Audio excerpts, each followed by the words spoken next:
La porte s'ouvrit d'un coup sec, comme un cri étouffé dans la nuit barcelonaise. Et le monde bascula dans un silence assourdissant. J'étais nue, vulnérable. Le corps encore chaud des caresses solitaires que je m'étais offertes en imaginant des lèvres qui n'étaient pas les miennes. Quand Emma apparut dans l'encadrement, ses yeux sombres écarquillés par un choc qu'elle ne put masquer. Manon. Mon Dieu. Qu'est-ce que tu fais, murmura-t-elle. Sa voix brisée comme une vague se fracassant sur les falaises de la Costa Brava. Et en cet instant, je sus que notre amitié hétéroclite venait de se fissurer pour toujours. Le cœur battant à tout rompre, je me redressai d'un bond, attrapant une serviette pour couvrir ma nudité. Mais il était trop tard, le regard d'Emma s'était attardé. Un instant fugace, sur les courbes de ma peau pâle, et dans ses pupilles dilatées, je lus non seulement la surprise, mais une curiosité interdite. Un feu qu'elle avait toujours nié. Sors! Sors d'ici, hurlai-je. Non par colère, mais par peur de ce que ce regard signifiait pour nous deux. Pour l'équilibre précaire que nous avions bâti au fil des ans dans cette ville de passion contenue. Et pourtant, au lieu de fuir, elle avança d'un pas, refermant la porte derrière elle. Et le destin, ce vieux traître espagnol, nous enferma dans cette chambre étouffante de secrets. Les rues de Barcelone bruissaient encore de la fête de la Mercè. Ces explosions lointaines de pétards qui résonnaient comme des cœurs affolés. Mais dans ma petite chambre du quartier du Born, le temps s'était figé. J'étais Manon. 28 ans. Une Française exilée volontaire en Catalogne depuis 3 ans. Fuyant les grisailles parisiennes et un amour raté qui m'avait laissé avec des cicatrices invisibles sur l'âme. Mes jours se passaient à peindre des toiles inspirées des mosaïques de Gaudí. Des éclats de couleurs qui masquaient le vide en moi. Et mes nuits. Mes nuits étaient un rituel solitaire. Un appel muet à une tendresse que je n'osais pas nommer. Emma était mon encre dans ce chaos, 30 ans. Espagnole pure souche. Avec cette peau olive qui captait la lumière du soleil comme un secret de famille. Et des cheveux noirs qui dansaient comme les vagues de la Méditerranée. Elle travaillait comme guide touristique au parc Güell, racontant aux Américains ébahis les légendes de ce génie fou. Et moi, je l'écoutais religieusement lors de nos soirées arrosées de sangria, riant de ses anecdotes pour mieux cacher le battement irrégulier de mon cœur quand elle posait sa main sur mon bras. Ce soir-là, j'avais invité John, son petit ami depuis 2 ans, à une soirée improvisée, un dîner entre amis. Rien de plus, disais-je pour me convaincre. John, avec son accent madrilène rugueux et ses épaules larges de footballeur amateur, représentait tout ce que je n'étais pas, stable, hétérosexuel assumé, un rempart contre les tempêtes intimes d'Emma. Mais il avait annulé au dernier moment une urgence au bureau, et Emma était venue seule, portant une bouteille de cava et un sourire forcé qui ne trompait personne. Nous avions ri, dansé sur des airs de flamenco revisités par Rosalia. Et puis, l'alcool aidant, elle s'était confiée, Manon. John. Il me change. Il veut que je sois plus normale, moins sauvage. Comme si mon feu catalan le brûlait. Ces mots m'avaient transpercé, et je l'avais serré dans mes bras, inhalant son parfum de jasmin et de sel marin, me promettant de ne jamais franchir la ligne.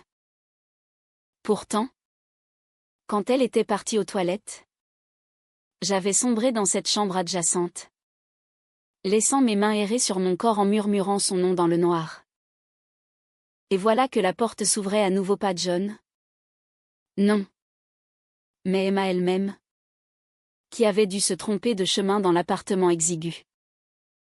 Son entrée fracassante avait tout balayé, ma nudité exposée comme une toile inachevée. Son regard qui s'attardait.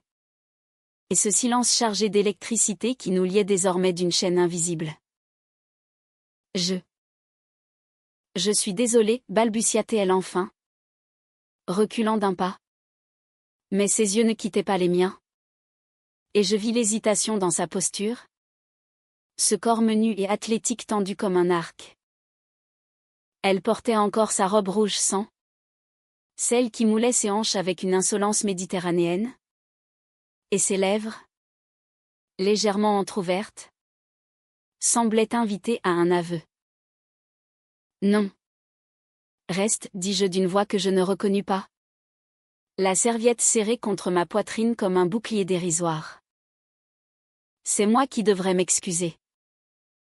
Pour tout ça. Tout ça englobait des années de regards volés. De nuits où je l'imaginais dans mes draps. De cette amitié qui n'avait toujours été qu'un prétexte pour être près d'elle. Emma s'approcha lentement. Comme si le sol était miné. Et s'assit au bord du lit. À une distance respectable mais suffocante. Qu'est-ce qui t'arrive? Manon? Tu n'es pas comme ça. D'habitude. Ces derniers temps. Tu es. Distante. Comme si tu me fuyais. Sa voix était un murmure. Un vent chaud du sud qui caressait ma peau encore nue par endroits. Je sentis les larmes monter. Chaudes et amères. Et je lâchai la serviette. Me couvrant les seins de mes bras croisés. Je te fuis parce que je t'aime. Emma. Pas comme une sœur. Pas comme une amie. Je t'aime comme on aime dans les poèmes de Lorca. Avec une passion qui consume et détruit. Les mots sortirent d'un trait. Libérés par l'absurde de la situation. Et son visage se décomposa, choc. Puis une lueur de compréhension. Enfin une peur viscérale. Elle se leva d'un bond. Secouant la tête comme pour chasser un cauchemar. Non. Manon. Tu délires. L'alcool. La fatigue. Je suis avec John. Je suis hétéro. Tu le sais. Ça ne peut pas être ça. Mais sa voix tremblait. Et quand elle se tourna pour partir, sa main effleura mon épaule. Un contact fugace qui nous électrocuta toutes les deux. Je la retins par le poignet. Fine et chaude sous mes doigts. Et dans ce geste, le monde s'effondra. Nos lèvres se rencontrèrent par un baiser doux. Non. Un choc brutal. Désespéré. Comme si nous nous battions pour notre survie. Ses lèvres étaient salées de larmes. Les miennes de vin et de regret. Et pendant un instant éternel. Barcelone disparut, il n'y avait plus que nous. Deux âmes en exil l'une dans l'autre. Le lendemain matin, le soleil catalan filtrait à travers les volets mi-clos, peignant des rayures dorées sur le lit défait. Emma était partie avant l'aube, laissant un mot griffonné sur un coin de serviette. Pardon. On en parle ce soir? Bisous. Je relus ces lignes un millier de fois. Le cœur serré dans un étau. Me demandant si ce bisou était un adieu ou une promesse. John m'appela vers midi. Sa voix joviale masquant mal une pointe d'inquiétude, et... Manon. Emma est bizarre aujourd'hui. Elle a annulé notre rencard. Tu sais quelque chose? Je mentis. Bien sûr. Balbutiant des excuses sur la fatigue de la veille. Mais intérieurement, une tempête se levait. J'errais dans les ruelles du Born. Flânant devant les vitrines des librairies où trônaient des éditions jaunies de la Casa de Bernarda Alba. Cherchant dans les mots de Lorca un écho à mon tourment. L'amour interdit. Cette passion qui ronge comme un feu de paille n'était-ce pas notre lot à toutes les deux? Le soir venu, Emma arriva chez moi les bras chargés de fleurs sauvages cueillies sur les collines de Montjuic, des coquelicots rouges comme du sang frais. Des marguerites blanches pour l'innocence perdue. J'ai réfléchi, dit-elle en entrant, évitant mon regard. Nous nous assîmes sur le balcon minuscule, surplombant la Rambla où les touristes riaient ignares de nos abysses. Ce qui s'est passé hier, c'était une erreur. Mais pas comme tu crois. C'était libérateur. J'ai toujours su, au fond, que John n'était qu'un rempart. Contre quoi? Contre moi-même. Contre ce que je ressens vraiment. Ces mots étaient un baume et une lame à la fois. Elle prit ma main, entremêlant nos doigts. Et pour la première fois, je vis dans ses yeux bruns non la peur, mais une détermination farouche. Celle des héroïnes de Galdo qui défient les conventions.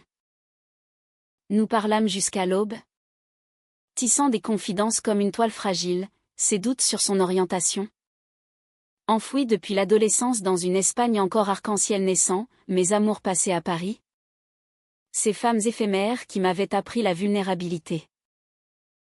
Et puis, doucement, nos corps se rapprochèrent.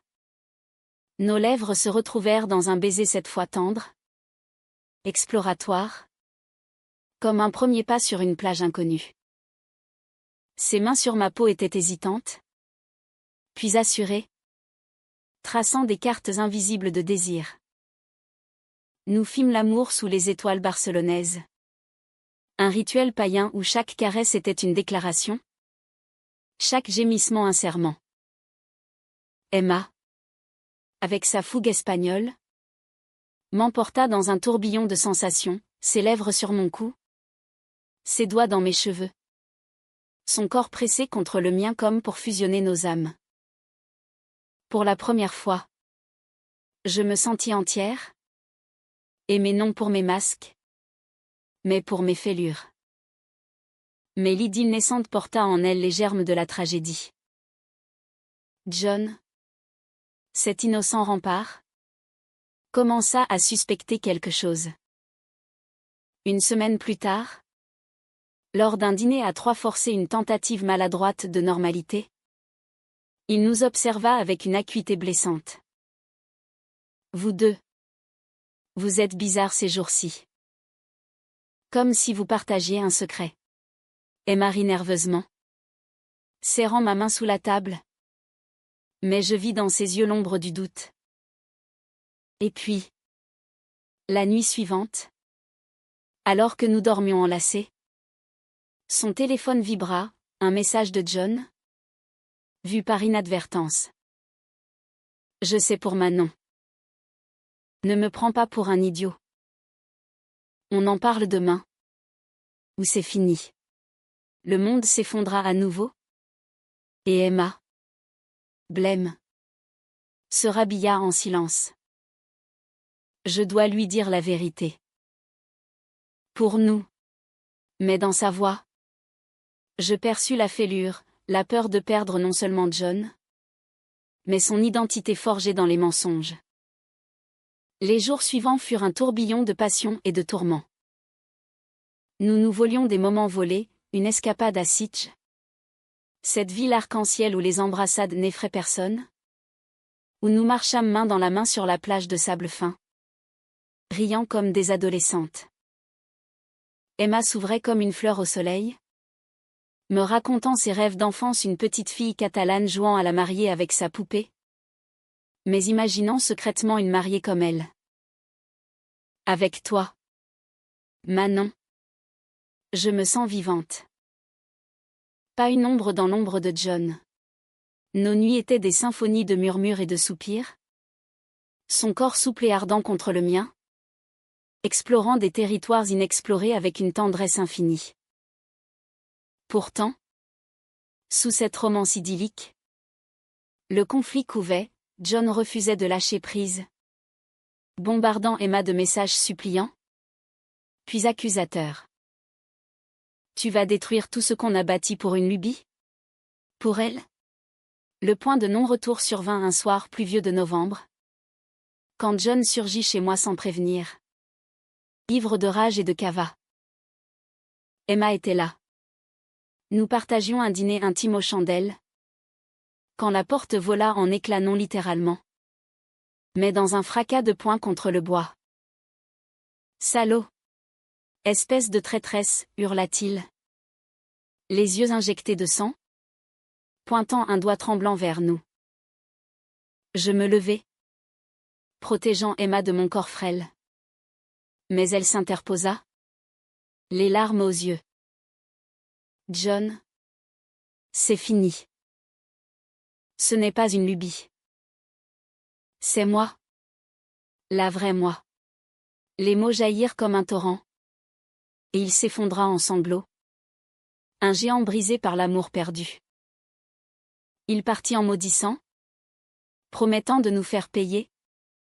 Et dans le silence qui suivit, Emma se blottit contre moi, secouée de frissons. J'ai peur. Manon. Peur de ce qu'on devient.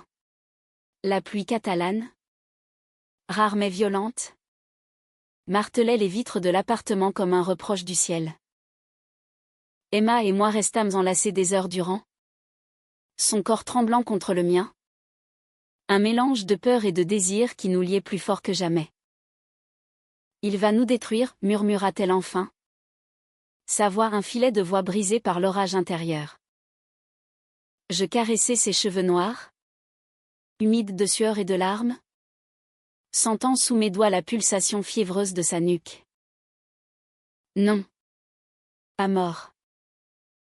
Nous sommes plus fortes. L'Espagne a vu des amours plus maudits que le nôtre survivre aux inquisitions du cœur. Mais au fond de moi, une ombre grandissait. John n'était pas un monstre. Juste un homme blessé. Et sa douleur risquait de nous engloutir toutes les deux. Les semaines suivantes furent un balai précaire entre extase et abîme. Emma rompit officiellement avec John lors d'une confrontation déchirante au café de l'Academia. Ce bistrot du gothique où les ombres des siècles passés semblaient juger les vivants. Je l'attendis dehors, adossé à un mur moussu, le cœur battant au rythme des cloches de la cathédrale voisine. Quand elle émergea, pâle mais résolue, elle se jeta dans mes bras, et nous courûmes jusqu'à la plage de la Barceloneta, riant et pleurant sous le soleil hivernal. C'est fait. Il a hurlé, pleuré, mais il a compris. Ou du moins, il essaie.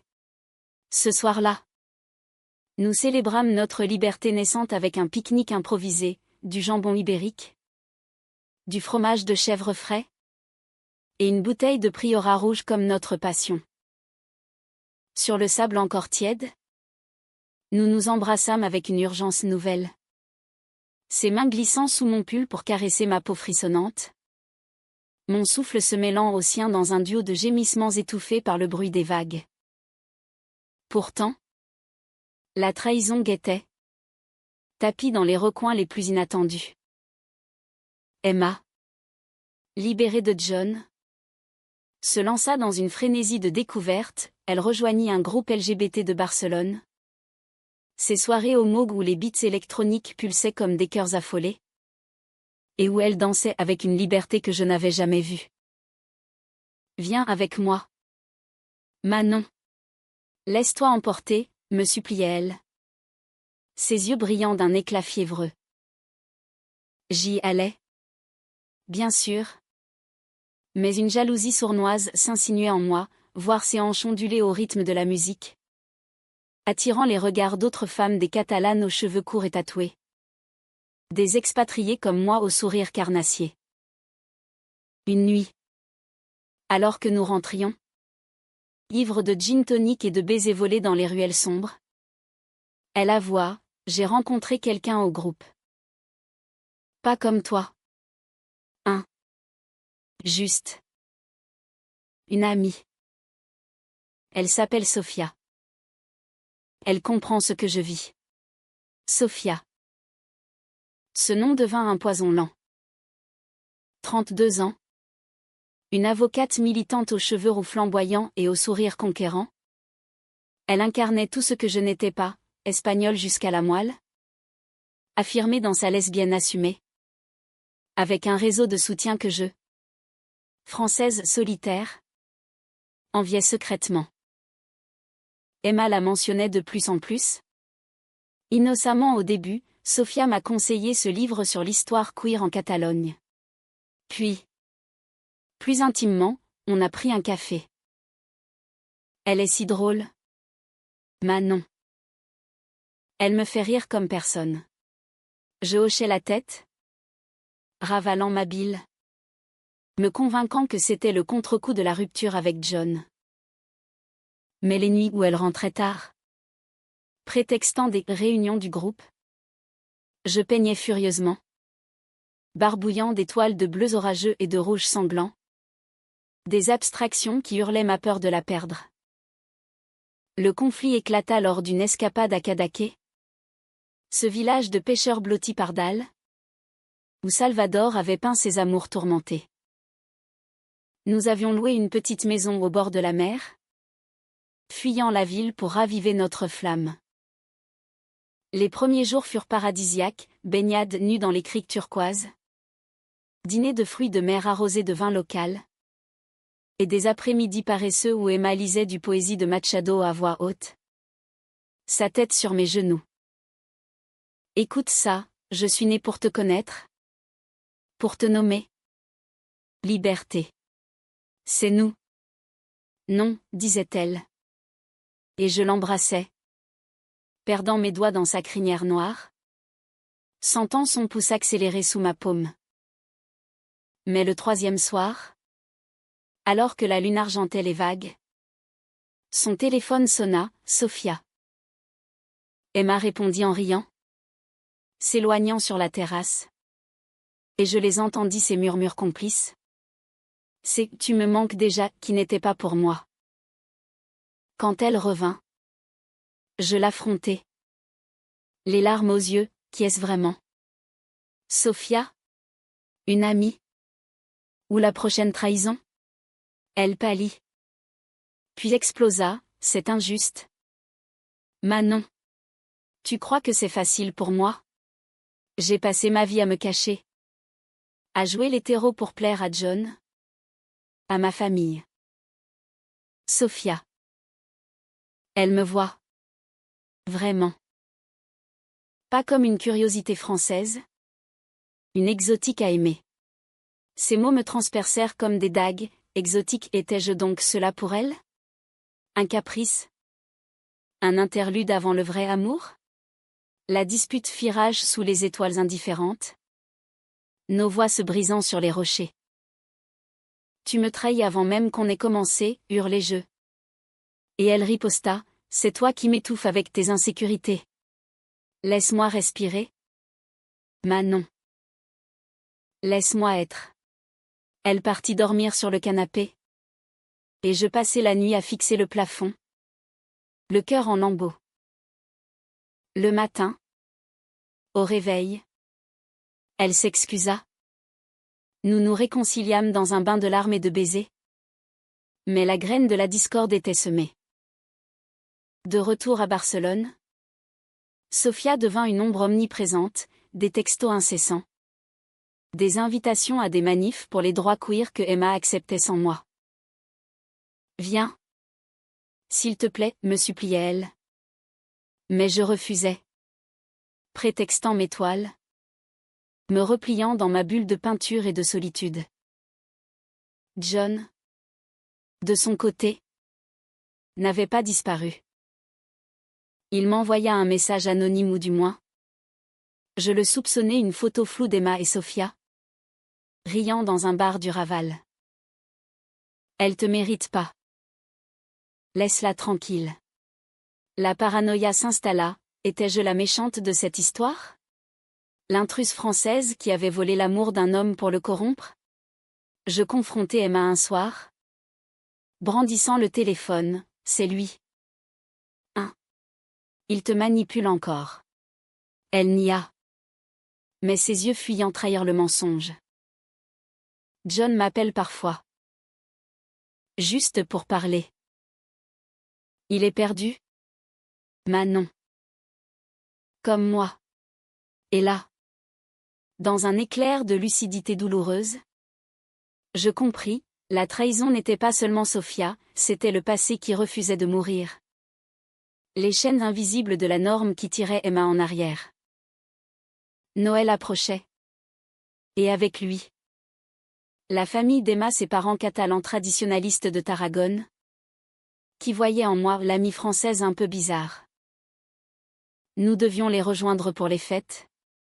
Un test ultime de notre couple naissant. La route en train fut un voyage initiatique, Emma. Blottie contre moi. Murmurait des promesses d'avenir.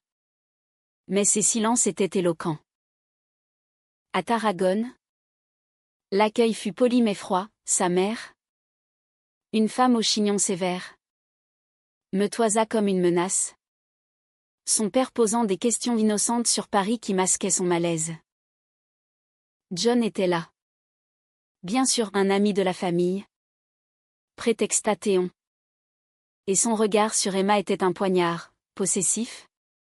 Suppliant. Lors du dîner de Noël. Sous les guirlandes scintillantes et les odeurs de paella. Il porta un toast, à l'amour vrai. Qui dure malgré les tempêtes. Emma rougit. Baissa les yeux. Et je sentis la fissure s'élargir. Cette nuit-là. Dans la chambre de guest au mur tapissé de photos d'enfance d'Emma, petite fille en robe blanche. Main dans la main avec un garçon imaginaire. Nous fîmes l'amour en silence. Nos corps se cherchant avec une urgence désespérée. Ses lèvres sur mes seins étaient tendres. Ses hanches ondulant contre les miennes dans un rythme ancestral. Mais ses yeux. Ses yeux étaient ailleurs. Hantés par le fantôme de John. Je t'aime, murmura-t-elle en jouissant.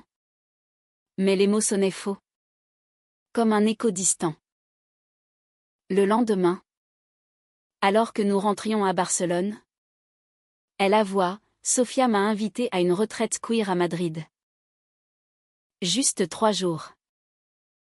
Pour réfléchir. Réfléchir. Ce mot fut le premier coup de la lame. Je la laissai partir. Feignant l'indifférence. Mais intérieurement. Je sombrai. Seule dans l'appartement. Je peignis une toile magistrale et maudite, 2 femmes enlacées sur une falaise. L'une tirant l'autre vers le vide. L'autre s'accrochant à la lumière. 3 jours devinrent 4. Puis une semaine. Les messages d'Emma se raréfièrent, tout va bien. Bisous. Puis. Silence. Quand elle revint enfin. Ce fut avec un sac rempli de livres sur l'identité fluide et un regard transformé, distant. Presque pitié. Manon. On doit parler. Sophia. Elle m'a ouvert les yeux. Ce qu'on a. C'est beau. Mais c'est rapide. Trop rapide. Et John. Il veut qu'on essaie à nouveau. Pour de vrai. La trahison s'abattit comme un orage d'été. Fulgurante et destructrice. Je hurlai. Pleurai. La suppliai, tu m'as promis. Après tout ça? Mais elle était déjà partie. Retombant dans les bras rassurants de John. Prétextant un besoin de temps. Sophia avait été le catalyseur. Mais le vrai traître était la peur, cette peur viscérale de l'inconnu queer qui l'arrangeait. Seule. Je marchais des heures dans les Ramblas. La pluie se mêlant à mes larmes. Me demandant si l'amour, ce beau mensonge français, valait tant de douleur.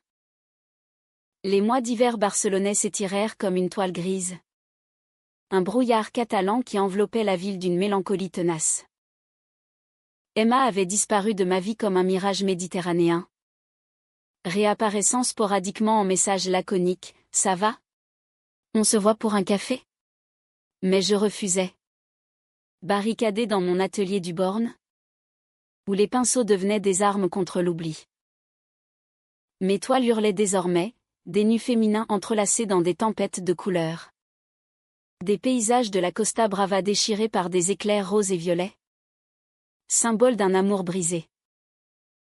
John, de son côté, paradait avec elle sur Instagram des photos anodines de dîner au Bormut, de promenade au parc de la Ciutadella. Mais je voyais dans ses yeux à elle, même pixelisés, l'absence, un vide que je connaissais trop bien. La solitude me rongeait, me poussant vers des abysses que je n'aurais pas imaginés. Une nuit, ivre de vermouth solitaire, je contactai une ancienne amante parisienne, Claire, qui vivait désormais à Madrid. « Reviens, me dit-elle au téléphone. » Sa voix rauque comme un souvenir enfumé. Je pris le train le lendemain, fuyant Barcelone comme on fuit un amant toxique, et me jetai dans ses bras dans un appartement haussmannien du quartier de Salamanca. Claire était tout ce qu'Emma n'était pas, directe, affirmée. Une lesbienne militante qui collectionnait les badges féminisme ou barbarie et cuisinait des ratatouilles approximatives en écoutant Édith Piaf. Nos nuits étaient physiques. Viscérales, ses mains fortes sur mes hanches. Sa bouche exigeante explorant chaque recoin de mon corps. Mais mon cœur restait ancré à la Catalogne, hanté par le fantôme d'Emma. Pourtant, même ce refuge fut éphémère. Un mois après mon arrivée, Emma m'appela, « Manon. Je suis enceinte. » De John. Les mots me frappèrent comme un raz de marée, me laissant pantelante sur le carrelage froid de la salle de bain de Claire. Enceinte. L'idée d'Emma. Cette wild child catalane. Mère dans les bras d'un homme qu'elle avait trahi pour moi. Puis reclaimée par peur. Félicitations, murmurai-je. La voix étranglée. Et elle pleura au bout du fil, ce n'est pas ce que je veux. C'est arrivé après. Après Sophia. Une erreur. Une tentative de normalité. Mais je pense à toi tout le temps. À nous. Ces mots ravivèrent la flamme mourante, je raccrochai. Bouillonnante. Et pris le premier AVE pour Barcelone. Laissant Claire endormie avec une note, « Pardon. Mon cœur est ailleurs. » De retour en ville, je la retrouvai dans un café discret du Poble Sec, sous les regards indifférents des habitués sirotant leur cortado. Elle avait changé, son ventre naissant bombait légèrement sa robe ample. Ses yeux bruns cernés de fatigue. Mais toujours ce sourire qui me désarmait. « Manon. Tu es revenue pour moi, demanda-t-elle. Et je hochai la tête, incapable de mentir. Nous parlâmes des heures, dévidant les fils emmêlés de notre histoire, la trahison de Sophia, une idylle passagère, un baiser volé lors de la retraite, vite regretté mais révélateur, le retour à John, un refuge illusoire contre le chaos de son identité, et maintenant, cette grossesse inattendue, un ancrage forcé dans une vie qu'elle n'avait pas choisie. J'ai peur d'être une mauvaise mère, avoua-t-elle. Sa main sur son ventre. Peur de ne pas aimer John comme il le mérite. Peur de t'avoir perdu pour toujours. Je pris sa main, sentant sous mes doigts la chaleur de sa peau olive, et murmurai, « Tu n'es pas perdu. » Pas encore. Ce soir-là, nous rentrâmes chez nous. Peut-être. Et pour la première fois depuis des mois, nos corps se retrouvèrent sans urgence, avec une tendresse infinie adaptée à son état. Je l'embrassai doucement, mes lèvres effleurant les siennes comme une prière, et descendis vers son cou, son ventre rond que je caressai avec révérence. « Laisse-moi t'aimer comme tu es. Emma. » Mère ou pas. Queer ou pas. Elle gémit doucement, ses doigts dans mes cheveux. Et nous fîmes l'amour lentement. Un rituel de rédemption où chaque caresse effaçait un peu de la douleur passée. Mais le chaos Trao nous attendait, impitoyable comme un corrida.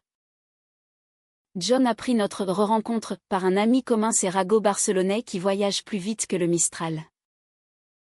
Il surgit un après-midi ensoleillé, alors qu'Emma et moi flânions au mercado de la Boqueria, achetant des figues mûres et du chocolat artisanal pour un pique-nique improvisé. Espèce de salope! Tu oses la toucher encore, hurla-t-il. La face déformée par la jalousie, attirant les regards curieux des vendeurs. Emma se plaça devant moi. Protectrice malgré sa fragilité. Arrête. John. C'est fini depuis des mois. Et le bébé? Ce n'est pas une raison pour nous enchaîner. Mais il ne l'entendit pas, dans un geste impulsif. Il la saisit par le bras, la secouant légèrement.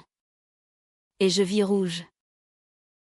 Je m'interposai, frappant son torse de mes poings menus. Lâche-la. Tu n'es plus rien pour elle. La bagarre fut brève mais chaotique. Des cris.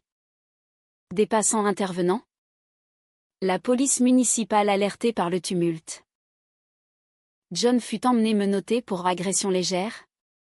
Et Emma, choquée, s'effondra en larmes dans mes bras au milieu du marché grouillant. C'est ma faute. Tout ça. À cause de moi. Nous rentrâmes en taxi. Elle secouait de sanglots. Et cette nuit-là, levée contre moi, elle murmura son aveu final, je veux divorcer, non. Rompre pour de bon. Élever cet enfant avec toi. Si tu acceptes. Pas comme amant, mais comme famille. Une famille queer. Libre. À notre image. Le cœur gonflé d'un espoir fragile. J'acceptais. Scellant notre pacte d'un baiser salé de larmes. Les mois suivants furent un apprentissage ardu, visite à l'hôpital pour les échographies. Où le petit cœur battait comme un tambour de victoire, des soirées à décorer la nurserie avec des mobiles inspirés de Miro. Des couleurs vives pour un avenir arc-en-ciel. John, de son côté, sombra dans une dépression silencieuse. Nous harcelant de l'être pathétique, je vous maudis. Mais je vous pardonne. Prenez soin d'elle. Sa trahison non. Sa douleur nous humanisait. Nous rappelant que l'amour, même brisé, laisse des traces nobles. Pourtant, le doute persistait en Emma, des nuits où elle se réveillait en sueur, rêvant de John et de la vie normale qu'elle avait fui. Et si je regrette?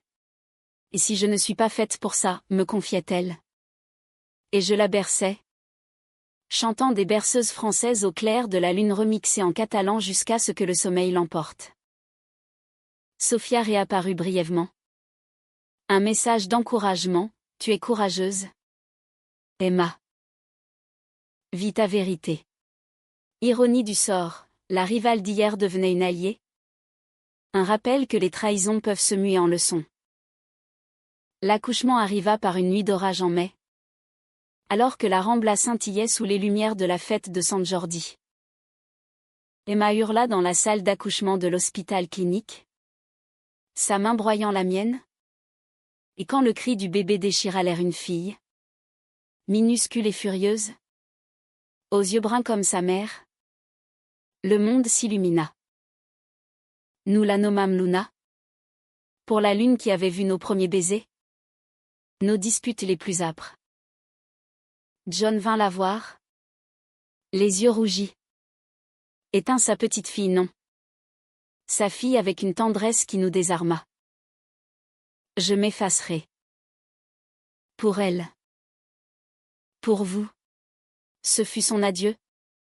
Un acte de grâce qui transforma sa trahison en sacrifice. L'été revint sur Barcelone avec sa chaleur languide, transformant les rues en un four vivant où les parfums de jasmin se mêlaient à l'odeur de la mer. Luna grandissait à vue d'œil.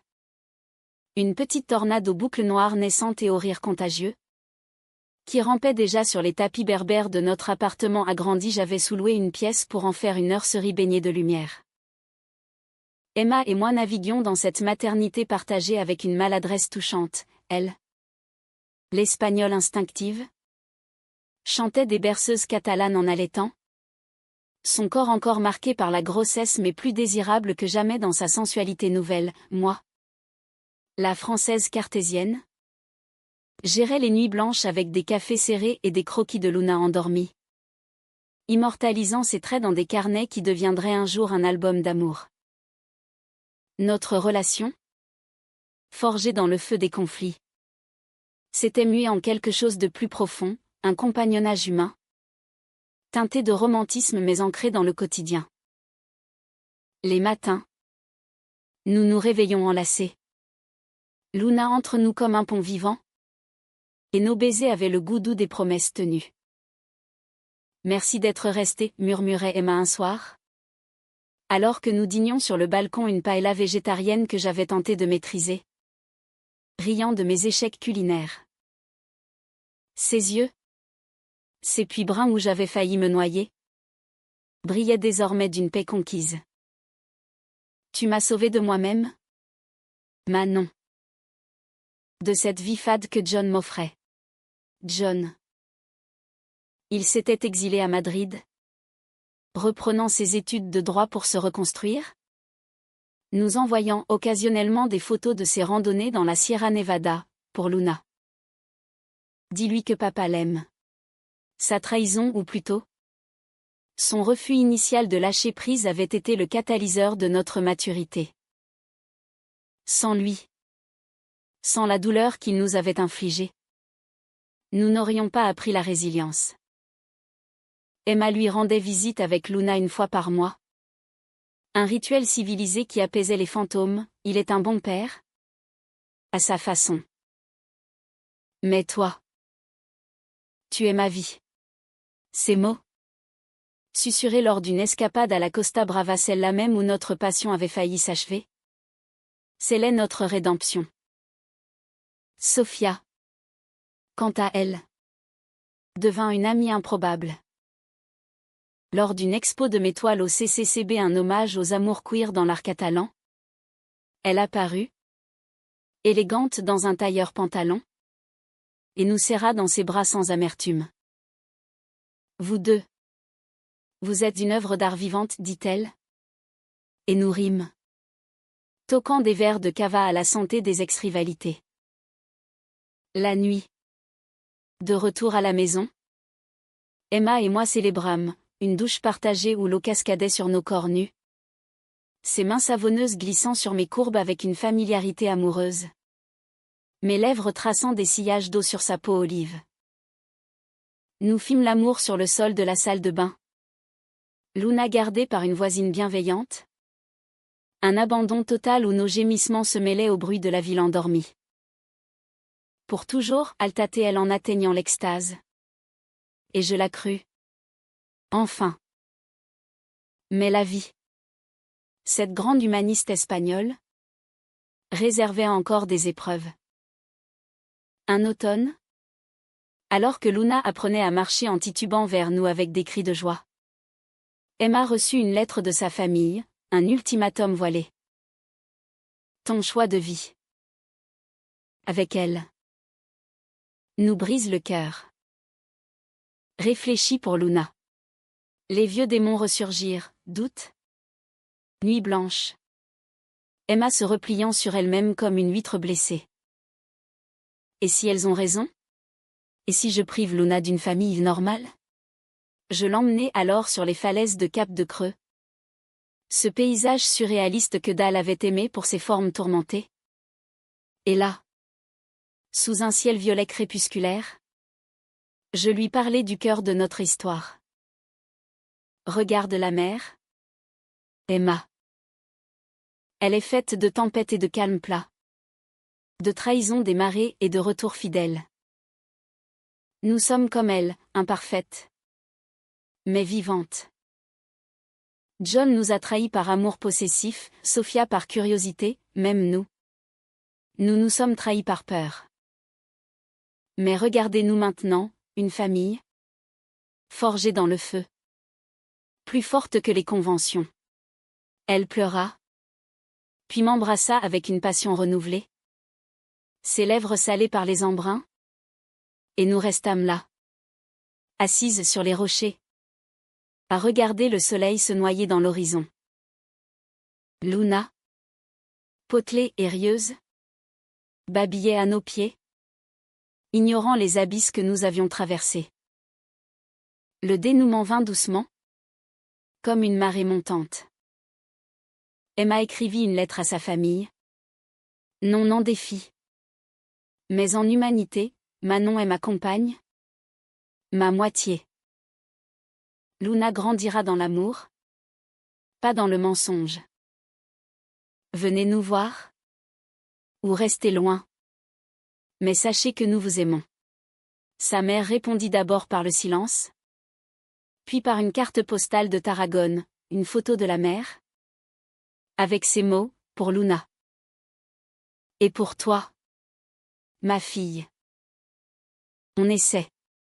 Pas un happy end hollywoodien, mais un BKCH n'enVN une fin ouverte, où la guérison se fait par touches, par gestes imparfaits. Aujourd'hui, 2 ans après cette nuit fatidique où Emma entra nue dans ma chambre, non. Où j'étais nue et elle entra. Changeant tout. Nous vivons une romance quotidienne, ponctuée de rires et de silences complices. Luna court maintenant dans les parcs, appelant Maman Manon avec un accent catalan charmant. Et Emma expose ses propres photos des portraits intimes de nous trois, capturés dans la lumière dorée de Barcelone. John nous visite parfois. Un oncle bienveillant qui apporte des jouets et des histoires de Madrid. Sa blessure cicatrisée en amitié distante. L'amour lesbien, dans cette Espagne du Sud, n'est pas un conte de fées, mais une odyssée, KCH dans ses chutes, CM Xug dans ses larmes, l'âme Yemen dans ses eaux partagées, NanVN dans sa capacité à pardonner. Et moi, Manon, l'exilée française, j'ai trouvé ma patrie non dans un pays, mais dans les yeux d'Emma, dans le rire de Luna, dans ce fil ténu qui nous lie malgré les tempêtes. Sous le ciel de la Costa Brava, où tout a commencé et recommencé. Je sais que notre histoire n'est pas finie, elle s'écrit chaque jour. En lettres de sel et de feu.